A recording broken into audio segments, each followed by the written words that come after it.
आज के दौर में लोगों के बीच महंगे गैजेट्स खरीदने का ज़बरदस्त क्रेज़ है।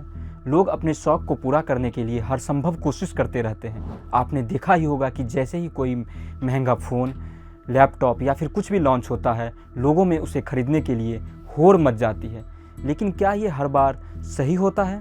क्या इससे आपकी आर्थिक स्थिति खतरे में भी जा सकती है? नमस्कार, मेरा नाम है ऋषभ और आप देख रहे हैं बात पैसों की।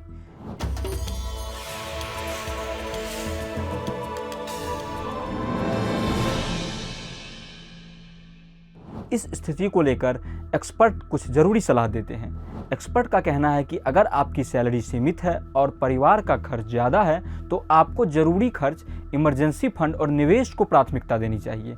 महंगी खरीदारी और लगातार EMI में फंसना मानसिक तनाव को बढ़ा सकता है और भविष्य में आर्थिक नुकसान भी झेलना पड़ सकता है। इस विषय पर मनी फ्रंट के CEO और फाउंडर मोहित गांग कहते हैं कि अगर आप एक लिमिट में पैसा कमा रहे हैं लेकिन आपका खर्च बहुत ज़्यादा है तो महंगी खरीदारी से आपको बचना चाहिए, क्योंकि ये मुश्किल पैदा कर सकती है। मोहित इसके लिए कुछ बातों पर ध्यान देने के लिए कहते हैं, जैसे आपको खाने पीने, शिक्षा और घर, स्वास्थ्य जैसी आवश्यकताओं को प्राथमिकता देनी चाहिए। साथ ही आपको एक इमरजेंसी फंड बना लेना चाहिए। अपने 6 महीने का खर्च एक इमरजेंसी फंड के रूप में तैयार रखना चाहिए। इससे अचानक खर्च होने पर निवेश में छेड़छाड़ की ज़रूरत नहीं पड़ती है। मोहित कहते हैं कि इसके अलावा अपने शौक और गैजेट्स पर सीमित खर्च करना चाहिए। केवल तब महंगे शौक या गैजेट्स पर अपनी आय का 5 से 10% खर्च करें जब आपको ज़रूरी निवेश जैसे इमरजेंसी फंड या फिर अलग अलग निवेश का पूरा हो चुका हो। अपनी मंथली इनकम का 50% ज़रूरतों पे, 30% निवेश पर और 20% अपनी निजी इच्छाओं पर खर्च कर सकते हैं। साथ ही EMI का दुरुपयोग न करें।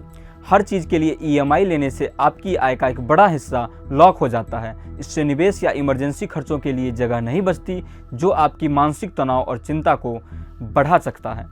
मोहित के अलावा फाइनेंशियल एक्सपर्ट सुनील पंत कहते हैं कि ऐसी स्थिति में आप अपनी क्षमता और आय के अनुसार ही खर्च करें, ज़्यादा खर्च करने से बचें। हाल ही में दिल्ली के एक व्यक्ति का उदाहरण सामने आया है।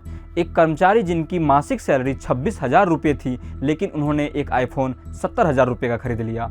भाई साहब ने इसके लिए कंपनी से 1 महीने की सैलरी भी एडवांस में ले ली। उन्होंने 14,000 रुपये नकद भरे और 30,000 रुपये लोन पर ले लिया, जिसकी EMI 3,000 रुपये प्रति माह थी। यह कर्मचारी घर में अपनी पत्नी और 3 बच्चे का पालन पोषण भी करता था, जिसके चलते उनकी पूरी आर्थिक व्यवस्था ही चरमरा गई। यह कहानी बताती है कि अत्यधिक महंगी खरीदारी कैसे वित्तीय दबाव और मानसिक तनाव को पैदा कर सकती है। इसलिए महंगे शौक और गैजेट्स पर बिना किसी योजना के खर्च करने से पहले अपनी वित्तीय सुरक्षा के बारे में सोचें। ज़रूरी खर्च इमरजेंसी फंड में निवेश करें या फिर कहीं और भी आप इन्वेस्ट कर सकते हैं। केवल बचे हुए पैसे से ही अपने शौक को पूरा करें। ऐसे ही ज़रूरी वीडियो को देखने के लिए हमारे चैनल को लाइक करें, सब्सक्राइब करें और हमारे वीडियो को शेयर करें।